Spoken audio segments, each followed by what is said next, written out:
Hello, എല്ലാവരും happy ആയിരിക്കുന്നു എന്ന് വിശ്വസിക്കുന്നു. ഇപ്പോൾ പായസം കാണുമ്പോൾ ആർക്കും കൊതിയൊന്നും വരില്ലായിരിക്കും അല്ലേ? കാരണം ഇപ്പം ഓണമൊക്കെ കഴിഞ്ഞതല്ലേ. എങ്കിൽ പോലും ഒരു റെസിപ്പി ഇടാമെന്ന് വെച്ചു. അപ്പോൾ ഇത് ഞാൻ വീട്ടിൽ ഓണത്തിന് 2 ദിവസത്തിന് മുന്നേ പോയപ്പോൾ എടുത്തപ്പോൾ ഒരു റെസിപ്പിയായിരുന്നു. അനിയത്തിയുടെ റെസിപ്പിയായിരുന്നു കേട്ടോ. വളരെ ടേസ്റ്റി ആയിട്ടുള്ളൊരു അടയായിരുന്നു. അപ്പോൾ അതിൽ ആദ്യം കരിപ്പൂട്ടി ഉരുക്കാൻ വെക്കുന്നുണ്ട്. പിന്നെ തേങ്ങ തിരുവുന്നത് വാപ്പയാണ്. ആ ഒരു കരിപ്പൂട്ടി തല്ലിപ്പൊട്ടിച്ചെടുക്കുന്നത് ഉമ്മയാണ്. ഇതെല്ലാം ഒതുങ്ങിയതിന് ശേഷമാണ് കേട്ടോ ഞാൻ പോയത്. അപ്പോൾ ഞാൻ വീഡിയോ എടുക്കൽ മാത്രമാണ് എൻ്റെ ജോലിയായിരുന്നത്. ഫുഡൊക്കെ വെന്തതിന് ശേഷമാണ് ഞാൻ പോയിട്ടുണ്ടായിരുന്നത്. തേങ്ങ നല്ല രീതിയിൽ അടിച്ച് അതിൻ്റെ പാലെടുത്തിട്ടുണ്ട്. പിന്നെ അത് കഴിഞ്ഞതിന് ശേഷം പിന്നെ അട നന്നായിട്ടൊന്ന് വേവിക്കാൻ വെച്ചിട്ടുണ്ട്. പിന്നെ അത് ഊറ്റി ഒരു പാത്രത്തിലോട്ട് മാറ്റി വെക്കുന്നുണ്ട്.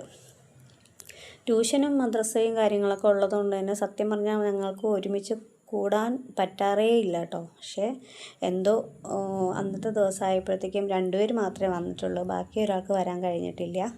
പിന്നെ അതിൻ്റെ ഇടയ്ക്ക് വെച്ച് നമ്മൾ അട ഒന്ന് റെഡിയായിട്ടുണ്ട്. അതിൽ കൂടി ഒന്ന് നമ്മൾ ഉരുക്കി വെച്ച കരിപ്പോട്ടി ഒന്ന് ഒഴിച്ചു കൊടുത്തിട്ട് അതിനെ നന്നായിട്ട് ഈ അടയും കരിപ്പോട്ടിയൊക്കെ നന്നായിട്ട് യോജിപ്പിച്ച് വന്നതിന് ശേഷം നമ്മൾ ചവ്വരി വേവിച്ച് വെച്ചിട്ടുണ്ടായിരുന്നില്ലേ, അതിനെ ഒന്ന് എടുത്തിട്ട് കൊടുക്കുന്നുണ്ട്. അപ്പോൾ ഫസ്റ്റ് പാലല്ല, തേർഡ് പാലാണ്.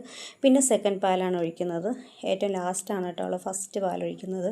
പക്ഷേ എന്താ പറയുക, വളരെ ടേസ്റ്റി ആയിട്ടുള്ള ഭയങ്കരമായിട്ടുള്ള മധുരമൊന്നും ഇല്ലാണ്ട് നമുക്ക് മത്തൊന്നും ഇല്ലാണ്ട് കുടിക്കാൻ പറ്റുന്ന രീതിയിലുള്ളൊരു അടപ്രഥമായിരുന്നു കേട്ടോ ഇത്. പിന്നെ എന്താ പറയുക, പിന്നെ ഇതിൽ വ്യത്യസ്തമായിട്ട് അവൾ ചെയ്യുന്ന എന്തെന്ന് വെച്ചാൽ, നിങ്ങൾ എല്ലാവരും ചെയ്യുമെന്ന് എനിക്കറിയില്ല, പക്ഷേ ഞാൻ സത്യം പറഞ്ഞാൽ ചേർക്കാറില്ല. പാല് തിളപ്പിച്ചൊഴിക്കുന്നുണ്ട് കേട്ടോ ലാസ്റ്റ്. പക്ഷേ അത് വളരെ ടേസ്റ്റി ആയിരുന്നു. ഞാൻ വിചാരിച്ചു ഇനി ടേസ്റ്റ് മാറുമെന്നൊക്കെ ചിന്തിച്ചിരുന്നായിരുന്നു. പക്ഷേ അങ്ങനെ അല്ലായിരുന്നു, വളരെ ടേസ്റ്റി ആയിരുന്നു. ലാസ്റ്റ് ഒരു പാൽ അവൾ പൊട്ടിച്ച് തിളപ്പിച്ച് അതിലൊഴിക്കുന്നുണ്ട്.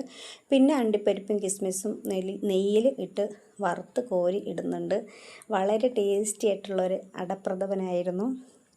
അപ്പോൾ ഈ ഒരു സ്റ്റൈലിൽ ട്രൈ ചെയ്തിട്ടില്ലാത്തവരുണ്ടെങ്കിൽ ഒന്ന് ട്രൈ ചെയ്ത് നോക്കണേ. അപ്പോൾ അടുത്ത വീഡിയോ ആയിട്ട് വരുന്നവരെ ബൈ ബൈ.